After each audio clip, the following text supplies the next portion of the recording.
Bliss. Better listening in sound. Bliss.fm.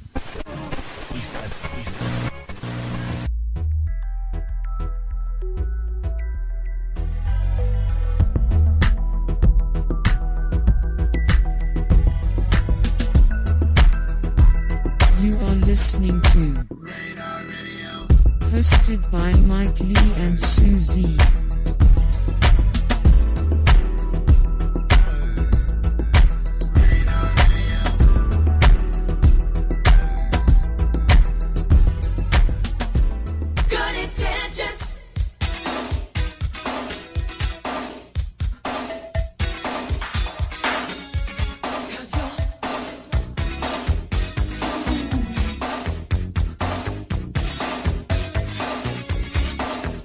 Well, I saw you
I'm an alligator.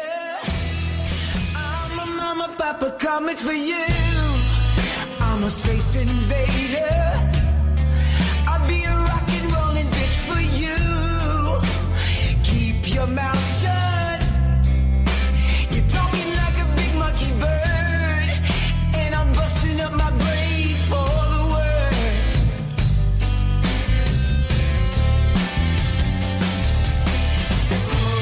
Keep your electric eye on me, babe. Put your ray gun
Yeah, what's up, everybody? It's your boy Mike Lee, and thanks for tuning in to Radar Radio right here on Bliss FM. That is better listening in sound. We got a great show coming up for you. We got the one and only legendary. She is the boss, pop icon, funk, R&B, soul, disco, you name it. It is the one and only AVA CHERRY with us tonight. She used to be a singer with David Bowie, also the girlfriend of David Bowie for quite some time. This was before Iman, so let's clear that up. She was also a backup singer for the one and only late great Luther Vandross. Never too much, never too much, never too much. And there's some vocals today. Oh no, that was nothing. What's going on? The Sue Official. The Susie officials in the house. You're doing. How was your week? You weren't here last week. No, I was down in Nolan's. Getting that. Go ahead. Getting that. The Queen. That doctorate, that DBA. That's right. We got Blake Holmes and Mia J over there in the cut somewhere. Whoop whoop. And the other co-hosts are coming in a little bit late tonight. Latrice Amanda will be here. I don't know if a little bit's coming. She might take off tonight. Mizzy. Wonder what she's getting into. That's right. I hope everything's copacetic with her though. That's right. While I was down in New Orleans, I was pumping my girl Kima. Huh? I was pumping my girl Kima when I was down there. Make sure they all knew down there. I know to that's get her right. stuff. Yes. I know that's right. Well, we got AVA CHERRY coming up. You're listening to AVA CHERRY right now, and should be at 7:30. Black Barbarella. That's right, the Black Barbarella. Enjoy, and we'll be right back with more of Radar Radio. It's your boy Mike Lee. You're listening to Bliss FM. We'll be right back with AVA CHERRY. Would never be the same.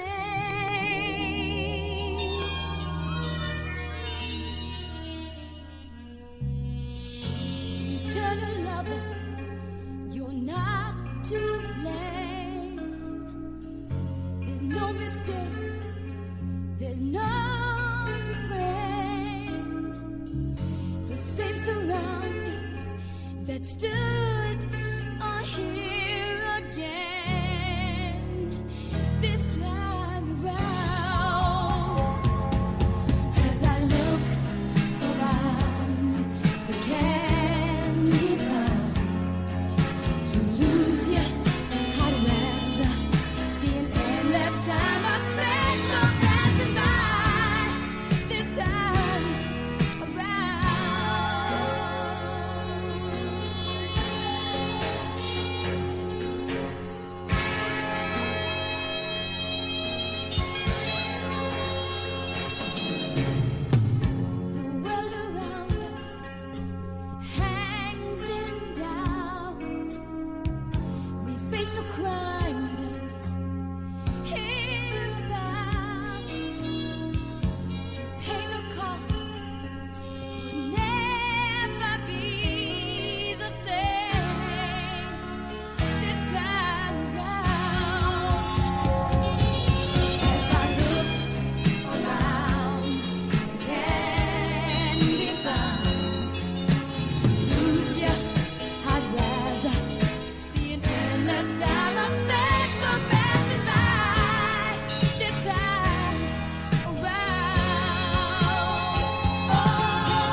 changes that we've been through. You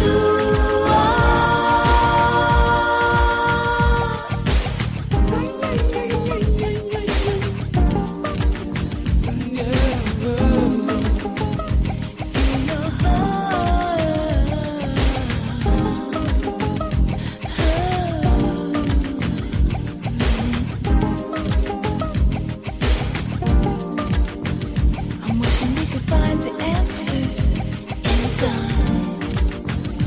I can seem to get you off of my mind. I'm trying to keep this hurt I'm feeling inside, too high.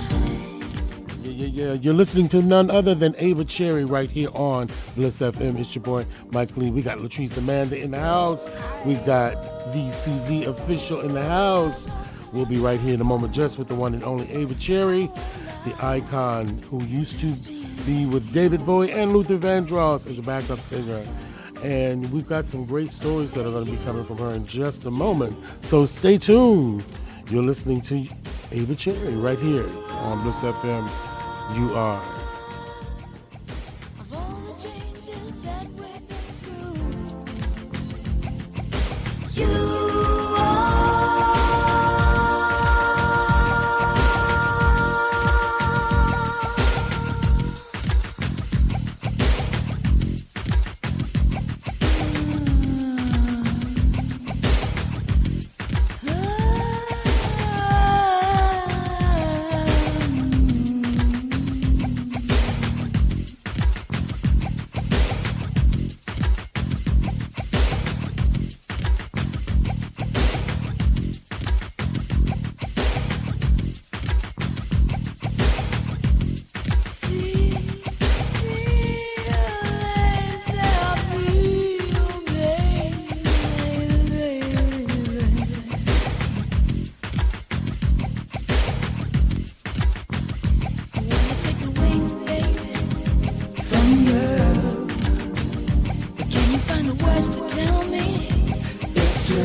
Thank you for calling Radar Radio. You're live.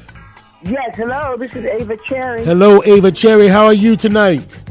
I am great, darling. I'm great. How are you? How are you? Hey, we are great over here. We're just jamming to Just Can't Get the Feeling. I think this is off of Right, the album Right. We're over here. We're in the disco mode right now. So really great to have you with us. Thank you for taking the time to join us tonight. No problem. Absolutely. I love talking to fans and people that may not be aware of me. I'm getting ready to make them aware right now. There we go. Well, if you're just tuning in, we are with the one and only Ava Cherry, the beautiful and talented Ava Cherry. She's been a fashion icon since day one, born and raised in Chicago. She was a close friend and collaborated with Luther Vandross and David Bowie, as well as a solid solo career, which produced the album Ripe, Spend the Night, and Picture Me. Ava has been responsible for the group Full Circle, which came together specifically for her, and you are doing a movie project. That was my rock band. That's right. That's right. And working on movies and documentaries. So again, thank you for being with us. How did you get started in the music business? Oh, honey, you haven't got that long of a show.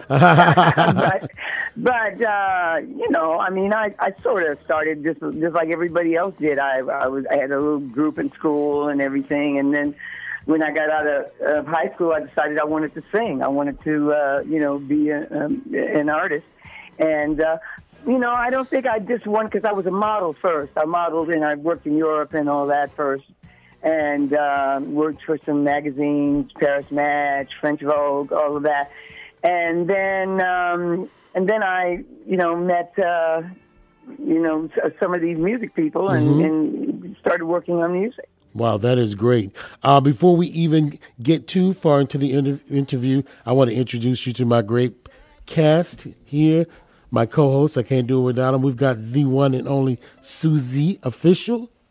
Hello, it's an honor to meet you. Thank you for calling in. Appreciate it.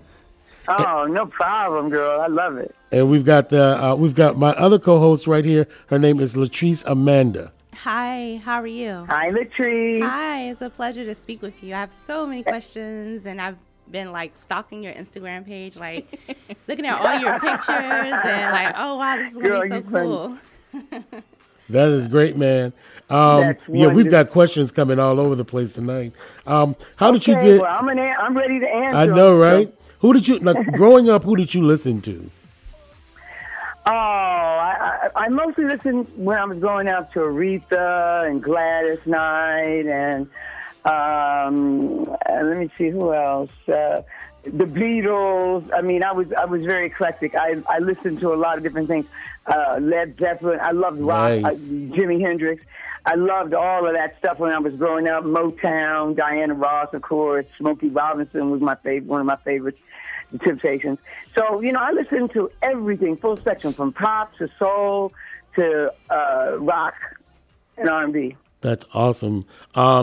You're very well known for being with one of the greatest male singers of our time, the one and only Mr. Luther Vandross. How did you meet Luther Vandross? How did you guys become friends? Well, actually, I met Luther when we decided to do the Young Americans album. When Bowie and I decided to do the Young Americans album in America, I was telling him, he was asking me, well, what can I do?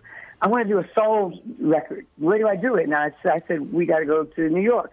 We got to do it at, let's say, for instance, the Apollo, because that's where a lot of well-known and successful black artists perform.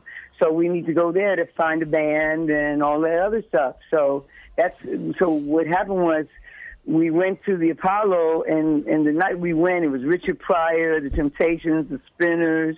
I mean, there was a whole bunch of great artists on that venue that night. And David, he just freaked. He just loved all the black artists. He loved them.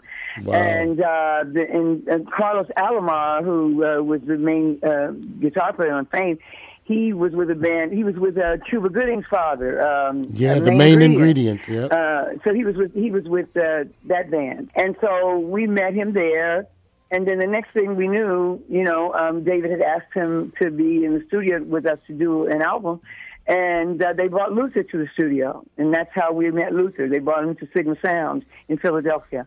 Wow. Was this one of the first times you got to also see Luther's work as sort of a backup person and sort of a contractor? Truthfully, truthfully, Luther had not done his real work yet. Luther was very new, very new. I mean, he had done a few things, and he had like a little group before that, but he was not well known yet. Right. He was like everybody else, believe it or not. And I think David was one of the first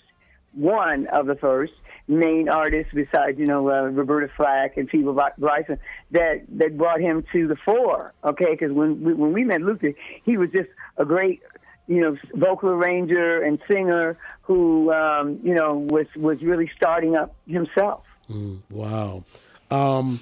You toured extensively with Luther. I've seen some of these great concerts with the great-looking gowns and the costumes, the outfits, the plush bands. What do you? What are some of your fondest? We gave them glamour. Yes, gave them glamour, honey. Tony Chase gowns. Those gowns cost $20,000 a pop. Yes. They were really. They were expensive, and not only were they hand beaded, like every bead. Okay, like sometimes we would go on the stage and we'd lose beads, like just walking on the train. And Luther would tell them beaders, "I want all those beads back on that dress tomorrow." They'd be like 20 women in that room trying to find those beads.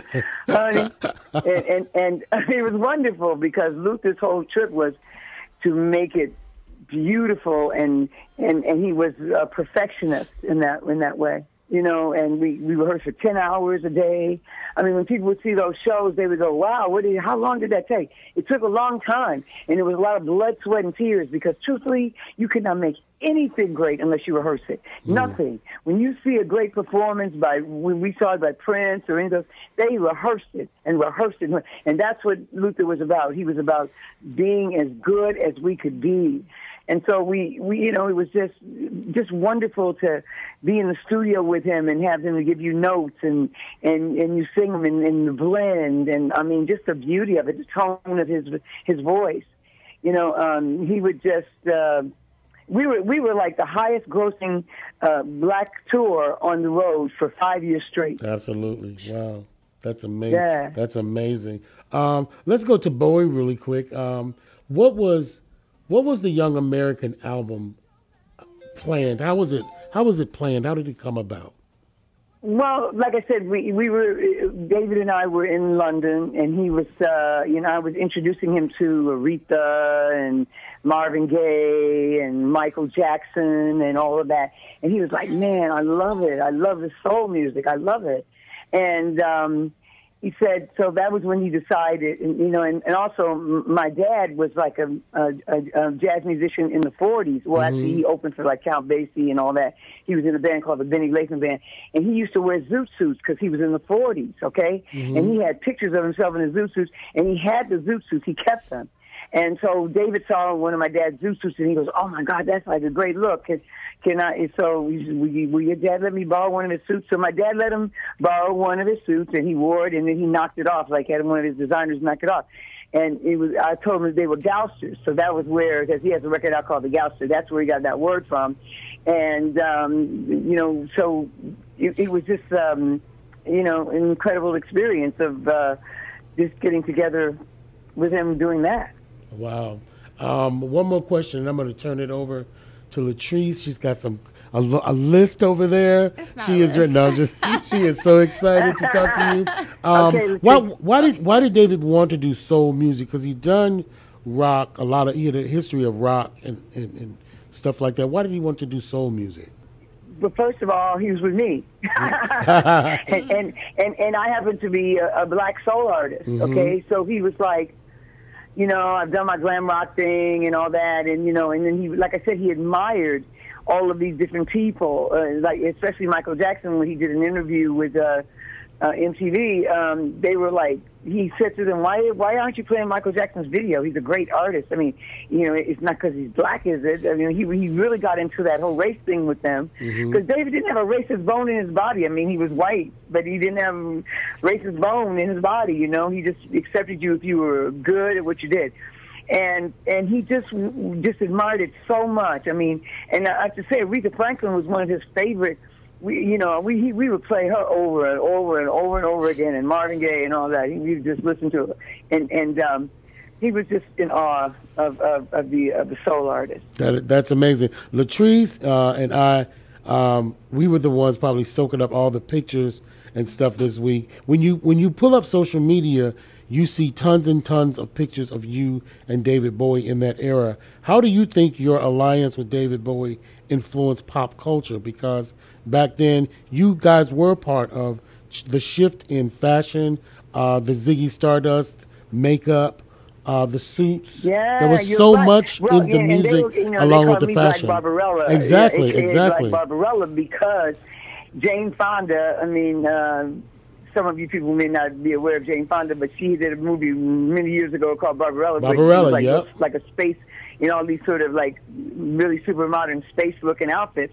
And when I was with David and we did different shows like the 1984 show and stuff, I was wearing those kind of things, and I took a lot of photographs in those kind of costumes that she had. So they started calling me Black Barbarella. And he just he was an icon. I mean, he just was somebody who wanted to. Well, actually, ask me that question again, because I kind of got off sidetrack of what you were asking me exactly. About how did your alliance with David Bowie influence pop culture? Oh, and how did my alliance with David influence pop culture? Mm-hmm. Yeah, okay. So what I'm saying is, when it got down to doing the soul album, it was like a totally different influence from what he had been showing his Ziggy Stardust, showing his fans. And I was just a part of that because of the whole soul thing. Like I said, I was there from the incision of the thought of it and how we were going to implement it and where we were going to go and the kind of people that we were going to need to make it work. So a lot of, his fans were like, wow, he's doing this soul thing. They weren't sure at first, but then they were like, oh, okay, I get it. He's a chameleon, so he can be one thing one minute and something else another. But then when I was in it, a lot of people didn't know that besides singing on stage with him and also being his girlfriend, that I was influencing him in fashion and everything. I mean, a lot of the clothes that he wore, the flight suits and all that was my stuff. That was my clothes that he was wearing. Because David would sometimes he would take things from other people and make them his own. Like that's what most people do. You know what I'm saying? They'll take, Michael Jackson watched James Brown and Prince watched James Brown. They use some of what James Brown did. So I think that was my influence on pop culture, that I had that influence during that time frame when we did Young Americans. Awesome. Hi, this is Latrice Amanda. All right, Latrice. Hi. So I found a story that I absolutely love, and it's the story of when you first met David. And it just seems so cool. Like, you were young, you was working in a club, and like this opportunity to bring him into your club and like just meet him and get invited to go to Japan to go on tour. Like, it just seems like something out of a movie or like a book almost. Like, it is a movie, and it's gonna be. It is a movie, girl. I was this youngster. I was just made 18, and my manager in New York. I was living in New York, and my manager said, "Hey, there's this British guy named David Bowie, and he's new. I think he's going to really be big, but he's got this record called Ziggy Stardust, and why don't you listen to it?" So he gave it to me, and I looked at it, and I was like, "Wow, he's different." And I took it home, and I played it, and I loved the songs. I loved the music. Moon Age Daydream was, in fact, my favorite song of that album. And so I said to my manager, "Wow, when's he coming?" He said, "Well, he's going to actually be here. His first trip to America, and he's going to be performing in Radio City, and maybe we can meet him when he's here." So I was like, "Yeah, okay, whatever." Okay. But at the same time, Stevie Wonder, who was a very dear friend of mine, was performing at Carnegie Hall, and so I was at his concert, and he said, "Ava," or before the concert happened, he said, "Ava, what do you think we should give a party?" Because he didn't live in New York, and I said, "Well, I work at this club called Genesis. I'll let the owner, if we can get it." And the guy that owned the Club Genesis owned all the what do you call it, Benihana's of Tokyo. I don't know if you remember those I remember Benny Benihana's. So he owned those restaurants. And so I asked him, and he goes, yeah. So, and it was a very upscale club. Anyway, Stevie decided to do the party at this place. And we're all in there in the party, and there's Gladys, and there's Aretha, and there's everybody, and you name it. And we were all down there, and a song came on, everybody started singing it together, just singing it out loud. And I was standing there with them all. And then my manager comes over to me, and he goes, Ava, David Bowie's in this room. So he walks in, and he's got this red hair, like super red hair, high red hair, with this electric blue suit on. And so, you know, I was like, oh, my God. It was like, I couldn't believe it. I was actually seeing this guy that I'd been listening to his music for the last month. And so he brings him over to me, and he goes, Ava, this is David Bowie. And so David goes, hello, Ava. I really like your hair. It's like mine. And I said, yeah, it's kind of out there like yours and whatever. And then the next thing I know, we were talking, and he was asking me to go on tour with him. So that's amazing. That is it was amazing. a crazy scene. It was, I mean, things like that do happen. People I know don't believe it, but they do happen that way. So I was doing a little reading, and how did he make your 21st birthday special for you? Uh-oh. Because on my 21st birthday, I actually I had a solo in the show called Maybe It's the Love that Luther had just, he started to write for me. He didn't finish it, but I sang the first verse and the chorus. And he said, listen, I want you to come down. I want you to go to the top of the stairs, and I want you to come down like you're a queen. And it's in the spot, it's going to follow you all the way down to the bottom of the stage. And then the music is going to play, and then I want you to begin the song. But when I got down to the bottom of the stage, he goes, ladies and gentlemen, I just want to tell you that tonight is Ava Cherry's birthday. She's 21, right? Wow. And then, they started, clapping and cheering or whatever. And it was just the most, I was like, I don't know, it just took my breath away. I thought I was going to faint on stage because I wasn't expecting him to do that. And it was just so wonderful. So you started in this industry at a very young age. How did you stay grounded? Just being so young and being, exposed to just such a different lifestyle and like just kind of, 1 minute working at a club, next minute going on tour. Like, how did you just adjust? Well, truthfully, I mean, first of all, I had a mother that was really grounding. I mean, she was just like, she's just the best mother ever. And she really did help me, in every way to mature. And I was always mature really young. Like when I was 14, I was hanging out with 18-year-olds. I really was. I was just, and then I worked for Playboy. I worked for Hugh Hefner, actually. Wow. And I lived in the house. I lived in his house. So I got to meet a whole lot of celebrities before I even met David Bowie. I met everybody, all Hollywood, Warren Beatty, all of them. They used to come to the house to visit Hefner.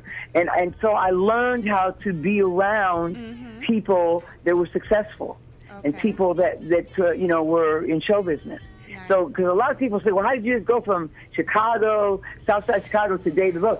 That's not the way it happened. I actually had my learning experience at Playboy, really. Wow. Like there was a journey. There's a It whole was a story journey, behind right? that. And when I left there, I was like, I was like ready to deal with heavier situations, So I heard your journey also included John Lennon at Electric Lady Studios. Oh, man. Now that was really something because we did Fame there. And in the Bowie Is exhibit, which was here in Chicago, and I represented it, it was all over the world. It's in Brooklyn right now. There is a page in David's diary that they have in the exhibit, and it says, today I introduced Ava to a Beatle, John Lennon, when we're doing Fame. So we were in the studio, and David was like so excited to meet John Lennon. I mean, he was like his idol. And John Lennon came in the door, and he just like, oh my God! And he had the granny glasses on, the whole number, and he was just so sweet. So he was so calm and so nice. And then, we did Fame, and I did like the end of Fame. I did the little melody at the end of it with them. And then John was playing 12-string guitar on Across the Universe, which he had done, which it was his song. And he stopped in the middle of it, and he said, I'm going to do it in the accent, mate. He said, this is the best experience I've had since I've been in recording in recent. And he was like, I'm having such a great time, he said. And David was just so excited that he really enjoyed the session we were doing, and we just grooved. And Yoko, she was like cool. She was really cool, and I understand why the Beatles didn't like her, because she was a feminist, because she would not take anything from a man. Yeah. John respected that. The rest of them didn't. And she came in and she brought us like sushi, and she said, have sushi, and then she left. She didn't stick around or interfere or anything, because I was wondering all about her, but it was because she was a feminist. That's why. Wow. Let's come full circle. Your first solo album was produced by the late great Curtis Mayfield, titled "Ripe." How was that? How did that come about after all of the work and tour and everything, and to come back in full circle to work with someone as great as a Curtis Mayfield? Curtis was the epitome of one of the greatest producers. Like the best. I mean, so talented, but he was so nice, because when I first got on Kotam here in Chicago, I had another producer. His name was Gil Askey, and he actually is a great producer. He produced Linda Clifford, Runaway Love, and all that. And he was the MD for Motown for many, many years. Yeah. But he and I didn't hit it off, and we had a problem working together. And I told Mar Stewart, who was Curtis's manager at the time, and I said, Mar, listen, I respect Gil, but I'm not getting along with him, and he's making me feel upset when I'm working. So he said, well, I'll ask Curtis if Curtis will do a song or two on you. And I said, please. He asked Curtis. Curtis was like, of course, baby, I'll do a song on you. He was just like so sweet, so nice. And he got so much out of me that Gil did not get. See, that's the thing about a director or a producer. If they're good at what they do, they can get the best out of an artist. Yeah, that's very true. 2 years later, you released your second album, Streetcar Named Desire. What's the difference? Right. What's the difference between the two albums? Well, the first album was definitely a soul album, and I mean, soulful R&B, just straight ahead R&B. But the second one was actually I had a white band called Zoo Drive, with a bunch of young guys, real young guys, same age as me, and they were like just incredible musicians. They played soul music and whatever, but they were called Zoo Drive. And Bob Essie, who did Donna Summers, who did Last Dance, all the stuff, produced her, wrote some things to her and whatever. He produced the record, and because they saw me from Bowie as a totally, world artist, because that's what I am, a world artist. I'm not just an R&B artist or a rock artist. I'm a world artist, and so world, and so that's why they put me with this band, and it was like really, at the time, I got to tell you guys, it was difficult because we sent the record out to all the radio stations, white and black, and without a picture. And when we did not put a picture on that record, I got played on all the white stations and the black stations. Wow. But once they put a picture of me, then I did not get that same. It was a very strange time for black artists to try to cross over. You know what I'm saying? I mean, and that was a dilemma of so many R&B artists, even Luther. It took him. We used to, when I was in Luther, we used to play in Detroit, the Joe Louis Arena, all the time, even though it was filled up, 25,000. Luther would go, "I'm tired of just playing the Joe Louis Arena," meaning that he really wanted to cross over, and he finally did, but it wasn't until late in his career. Very late. Yeah. Wow. Like, what advice would you give to up and coming artists or artists that's pretty much out here now, trying to make a mark on the industry? The key to it, I think, is to never give up. If you know you have talent, don't let anybody dissuade you or keep you from going to your muse. Don't let anybody tell you, oh, you can't do this. Oh, you can't do that. Don't let anybody tell you that. You just believe in yourself. You have to do that first. If you do not believe in yourself, you'll never make it, even if you're talented. Right. You got to believe in yourself. And then you've got to invest in yourself. Sometimes you're going to have to spend money, of your own money, to do things, record things. I can't tell you how many times I spend money to record a song or a demo or something to get me into the next level. You know? And you have to study your craft. You have to try to work with people that are professionals and people that are of worth and people that that you associate yourself with. You want to put your name on the same page as them when you give your resume.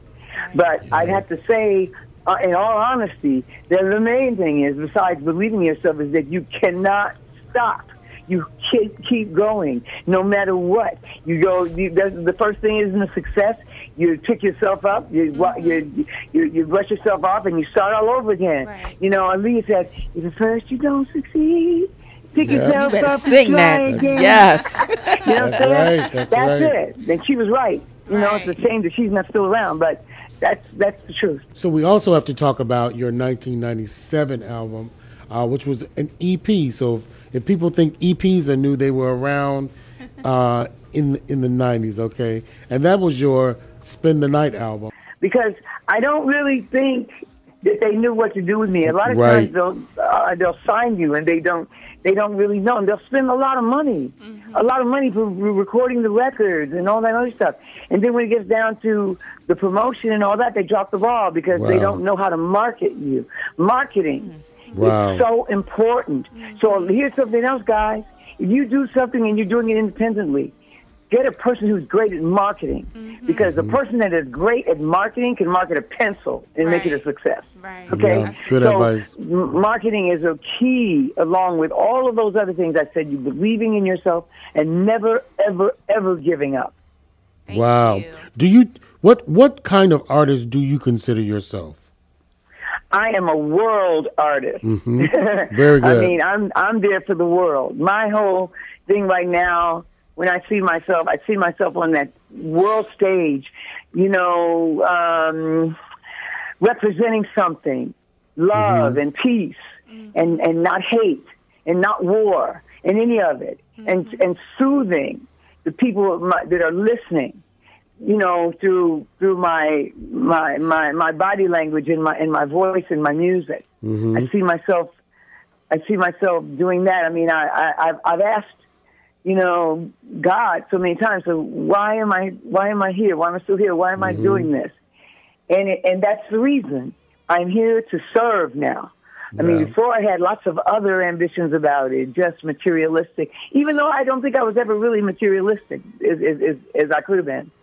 But now I see myself as a soother, as a buffer, as someone who can maybe help somebody get through something through my music, through my voice, to soothe them. That's amazing. So you're here to be an inspiration and muse to the world. That's yes, beautiful. right. That's what I feel like my calling is right now, girl. I really do. Nice. And that's what I intend to do. Like, I'm so excited. I feel like a racehorse at the starting gate. All that energy ready to go.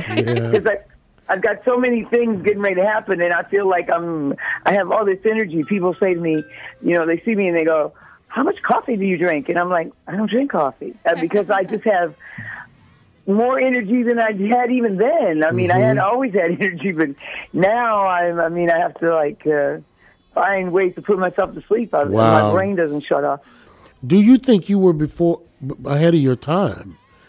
Because I mean, not, and believe me, this is not ego that's saying it. I know I was, because now some of the same beautiful women are doing what I did then. Like my hair was blonde then. I see girls doing their hair blonde, short and blonde. I had that was a very long time ago that I came up with that idea.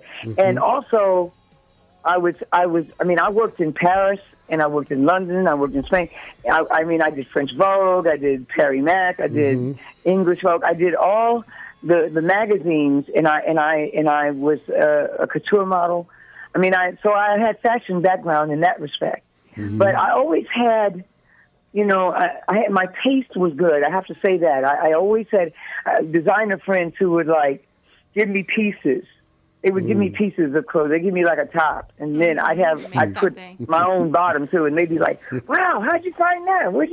How'd you think to put that together?" I don't know. I just did. Like I'd be, around Halston or someone like that who's very great design, and I'd be like, "Well, what should I wear tonight?" And he'd be like, "Honey, I'm going to give you 15 minutes and you're going to have the whole outfit together." Because I would just go into my chest and I would pull things out and I would just put them together. And because, I don't believe totally in following everything that I see in fashion that you guys, because these designers tell you you're supposed to wear a potato sack over your head, that's what you're supposed to do.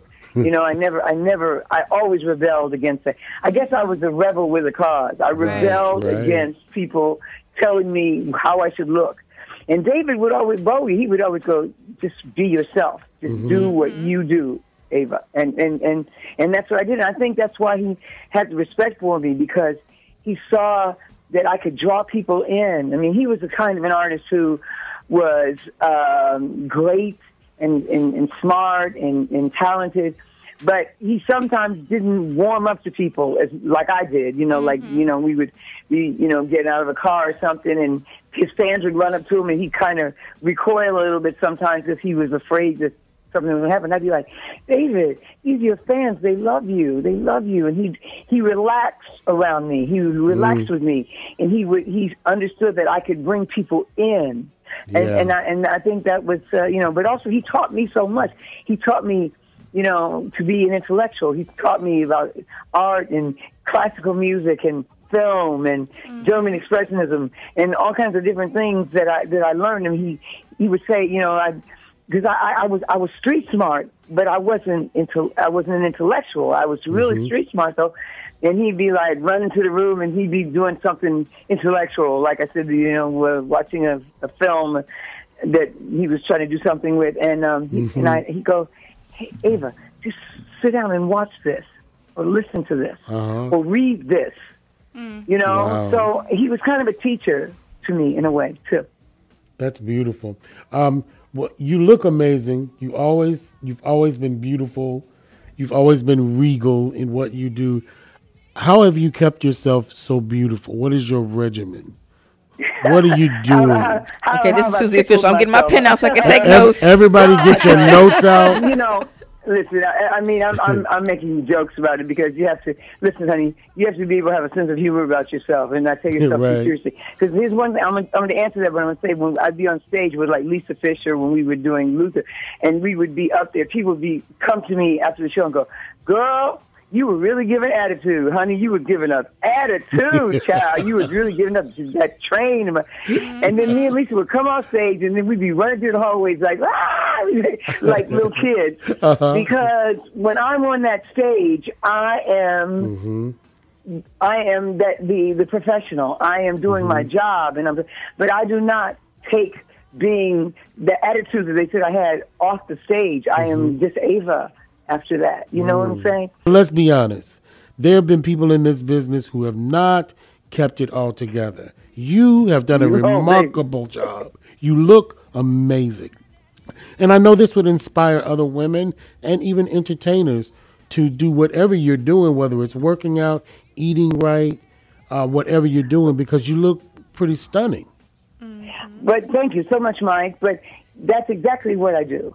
I work out in the gym, and I eat clean, healthy, there we go, superfood. That's what I do, and that's it. Superfood. And I try to keep my thoughts positive and and smile, keep a smile on my face, and that's all it is. You've got to start with your temple, which is your body, and you've got to feed it the right things. You've got to feed it the things that are going to nourish it, not destroy it, not tear it down. Like sugar. I don't eat sugar. I don't eat white sugar. I can't remember the last time I had white sugar. I don't, and I don't eat that many carbs after 5 o'clock in the afternoon. I eat all my carbs in the morning, and then I work it out in the gym. So, I mean, sometimes I go in the gym, and these girls go to me, and they go, Girl, I don't know how old you are, but when I get there, I want to look like you. I'm like, you know, it's like I really have kept. People tell me that I have, you know, the body of an 18-year-old, you know, whatever. I know that might be hard to believe, but I've really honed it, and I love it. I love working out. It makes me feel power. That's amazing. If you can select one artist to work with, like right now, who would that artist be? There's a couple, but do you know who I always wanted to work with? Sting. Ooh. Sting. Yeah, Oh, Sting. that I would be mean, nice. man, I just love his work, and I love, you know, the seriousness of it. I mean, I don't know. He's definitely somebody that I would want to work with right I now. get that yeah, right I mean, all away. the other Yeah. people that you would ask me 15 years ago, 10 years ago, I would have had another answer. But after all is said and done and the dust clears, Sting is somebody I would love to work with. Wow, that's great. I could hear that. You know, Sting has that sort of that richness, that it's in between the pop and the soul. Still edgy. But still in the groove. Still in the groove, rocking and then the funk and with then, the you know, edge. I love classical guitar. I love the guitar. I love the whole thing. Yeah, I mean, yeah, I'd have to say him. Yeah. Oh, that's great. What other mediums in entertainment are you involved in that we should expect in the future? Well, I mean, I also do voiceover and jingles and stuff like that. I mean, I did Bud Light jingles. I've done those. So I'm doing that. I'm just in all areas of entertainment. You know, not just the singing. You know, I'm getting ready to do a film. I'm working with a director that I'm getting ready to do a film, and I can't say the next time that we speak, I will tell you about it. We're actually putting it together right now. It's going to be a musical. It's going to be like, you know, different, but it's going to be as good as La La Land. Let's put it that way. There we go. That's awesome. Nice. Well, if it comes as close as La La. And wait. And I have a brand new dance track, house track coming out in the next month. Yes. Okay. And I mean, I'm really excited because I'm working with my manager. Her name is Lady Jackie Faria, and she's Lady Jackie Faria Management. Big shout out to her. Lady Jackie Faria, yeah. And the guy that's produced the track is called Lee Hepworth. He's very well known in London. Awesome. And we're getting ready. We're getting ready to put out a great song. Wow. Well, that is great, Ava. Yeah, I'm really excited about it. So, Ava, this is Latrice Amanda again. I was just having a thought as you were speaking, and I'm like looking at your pictures. I'm like, you know what? If I was like alive back then and was like in that scene, like I'm sure we would have been best friends. Nah, I know. Oh, girl, we would have been, honey. We would have been hanging. Okay, because like your pictures are so fascinating. Like you just like Mike said, like your style, your fashion, everything that you were kind of like wearing back then. It's like each picture makes a statement of something. Like, you know. Have you thought about doing a collection of your artistic modeling? Put that out in a book for everyone? That's a good You know, it's funny because I lost my book when I was in London many years ago. I had a book that was so great, but I lost it. That would have been great. That would have been great. Awesome. Like a nice little. Yeah, it really would have. I mean, Mike and I are probably going to do documentary and all of that. But anyway, so I want to say, I'm getting ready to tell you, it's losing me because I changed the title so many times. But think of something else to ask me while I'm thinking of this title, okay? Which means she can multitask. I have something. So. Oh, okay. Yeah, guys. Very good. Listen. The next time we talk, we're going to be promoting You're Always on My Mind. That's going to be the name of the next single that I release. There's a house track. Right. Nice. You're Always on My Mind. That's awesome. Okay. That's awesome. It's going to be hot, babe. I can't wait and cannot wait. That's going to be awesome. Latrice has another question before we. Oh, okay. I just want to know, where can I submit my application to be like your play daughter, granddaughter? So you already are that now. Right, You do that now. 'Cause you know. I mean, I feel like I have something to mentor to young ladies that are aspiring. You know, I mean, my heart is open. And I love, imparting whatever it is that I know that could help someone else. I mean, it's a very, very difficult business, period, show business, period. So, you need help. You need people helping you along because there's so many pitfalls, Right. Contracts, all that other kind of stuff. You have to really be careful about that, who you sign with. Because right now, I don't sign any one deal with anybody. I got signing deals with everybody, honey. That's right. I'm signing one off. Then you can have me for that, and then if you got it together to get me for something else, then you got that too. That is amazing. Diversification. I like that. That's great. Yes. Well, it has been an honor. And, It has been an honor and a joy to have you with us tonight. You are a pop icon and as legendary as Luther and as David. Ava Cherry, the name Ava Cherry. And I was thinking today, man, I remember I used to see the album Ripe, in the store. And we used to be like, who is that? Ooh, she, wait a minute. ooh, she I got fine. George Clinton from Private Fucking Deli. Every time I would see him, he'd be like, yeah, I had that poster on my case, on my cases, my music cases with them red panties on. And that flat stomach. You had to take it there, but yeah, it was kind of provocative. Ernest Collins actually did the makeup for that. Ernest? You probably I don't know. Ernest. I don't know Ernest. Well, He's whoever the did this, local Chicago whoever the person, stylist but, was for that. Anyway, so they like were great. I said, be looking, you guys. Lady Jackie Perea Management. Lee Hepworth is the guy who produced the music. I wrote the song. You're Always on My Mind is the next thing that's coming. I can't Awesome. And the video.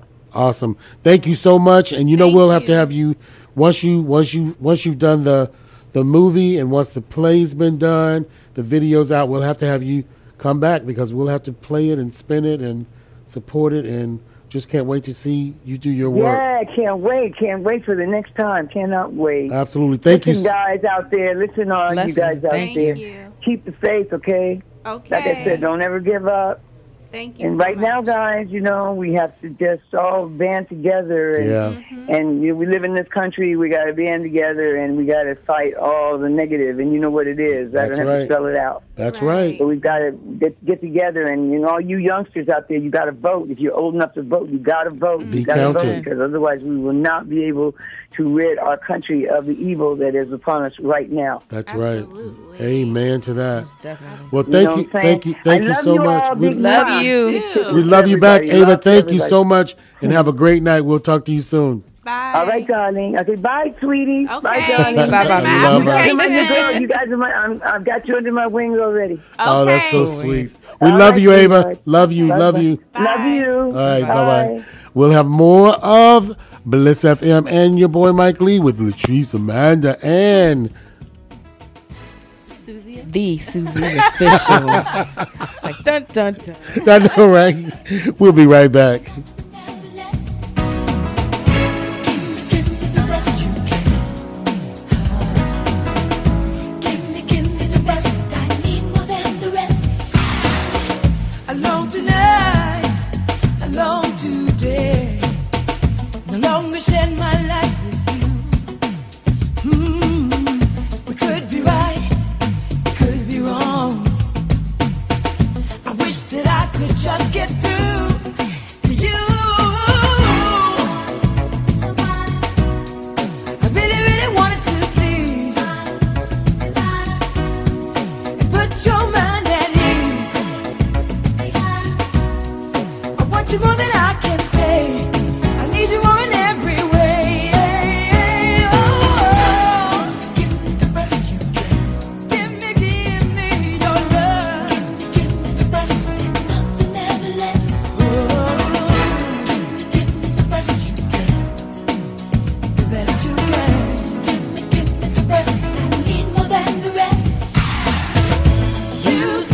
be so beautiful. Why can't you see the best in me? I know your smile, I know your eyes. I said so much, I really didn't mean, yeah. You feel so near but yet so far. I wanted you the way you are. Let me tell you if I may, you got to take it day by day.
somewhere in my mind.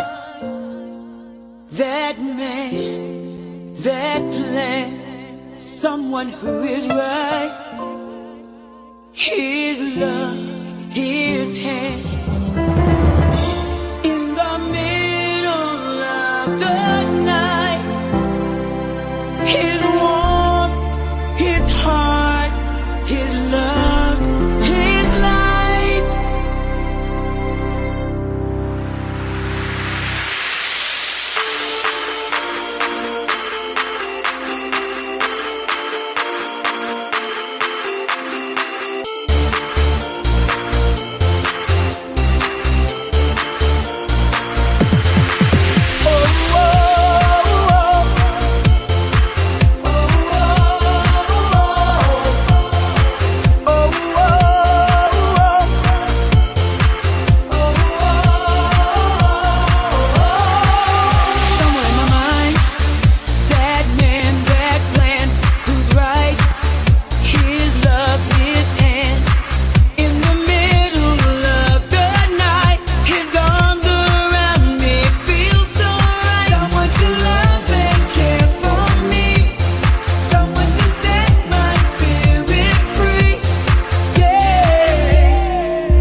Yeah. It's the one and only Ava Cherry. What a great interview we just had with her. We were just jamming. It is Bliss FM. It's your boy Mike Lee, along with Latrice, Amanda, and the Susie Z official. Gotta say the Z. The extra Z was a shout out. The Z that's missing. To Z that's missing. Shout out Miss Z. Shout out. That's We right. miss you. We do miss Z. That was a great interview. Hey, now it's time for Hot Topics. That was a great interview with the one and only Ava Cherry. Did y'all enjoy that? It was like Pop icon. so much like knowledge and Love. storytelling.